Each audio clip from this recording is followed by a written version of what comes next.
Magandang umaga po sa inyong lahat. Ngayong umaga, magiging guest natin ang isa sa mga prominenteng politician at nagkaroon ng posisyon sa ating gobyerno. Siya po ay si Senator Aquilino Pimentel Sr. Magandang umaga po. Good morning, sir.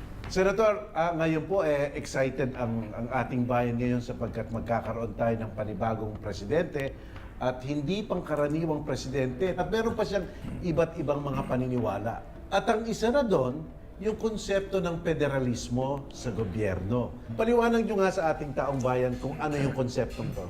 Ang kahulugan ng federalismo para mas madali tayong maintindihan ng ating mga tagapanood ay ang pagbahagi ng mas maraming kapangyarihan, pera at personnel ilipat doon sa mga federal states kaysa maiwan sa kamay ng gobyerno sentral. Ang buong Pilipinas, bigyan natin ng 11 ng mga federal states. 4 sa Luzon, 4 sa Visayas, 3 sa Mindanao. Itong setup na ito, Senator, ano ang magiging kaibahan nito doon sa umiiral ngayon na sa local autonomy code natin, na kayo rin ang ama, Yes. no? Ano ang kaibahan niyan sa federalism? Kung titingnan nyo ang laman ng local government code, ang kapangyarihan, pera at personnel ng 3 lamang ka-departamento ang apektado. Namely, agriculture, health, and social welfare.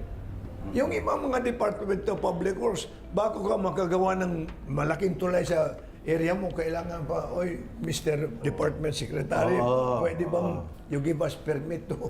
In other words, naantala yung kapangyarihan ng tao na mag-decide how best to promote the development of their own communities.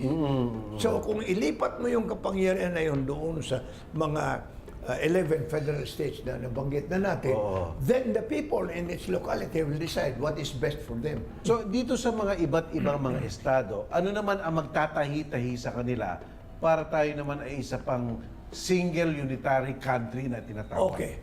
Number 1, ang eleksyon ng Pangulo at saka ng Vice Presidente will still be done nationally under my proposal. When we elect them as a team, hindi yung pagdating ng araw, away ng away pa kasi ibang partido itong Vice Presidente nito, ibang partido yung Presidente. So it's better that we elect them as a team.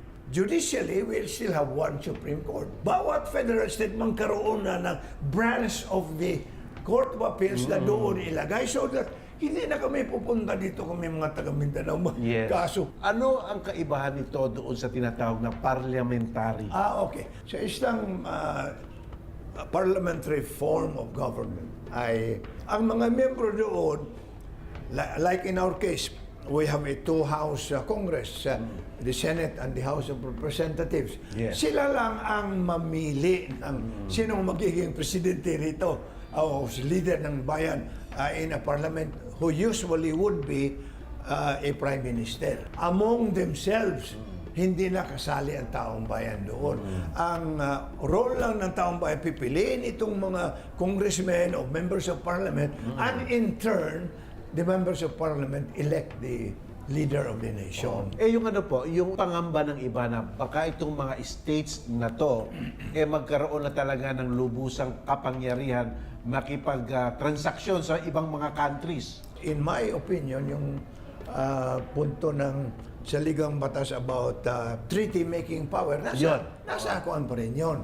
National legislature, national government, Pero, ang mga individual federal states can invite investors to come in provided they do not involve national security. Yung ano po, yung usapin ng korupsyon, malelesen ba ang corruption sa gobyerno kung ang federalism ang ating tinaguyod?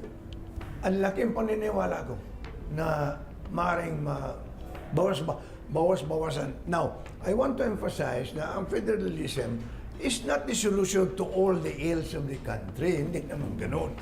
I mean, there are corrupt federal states.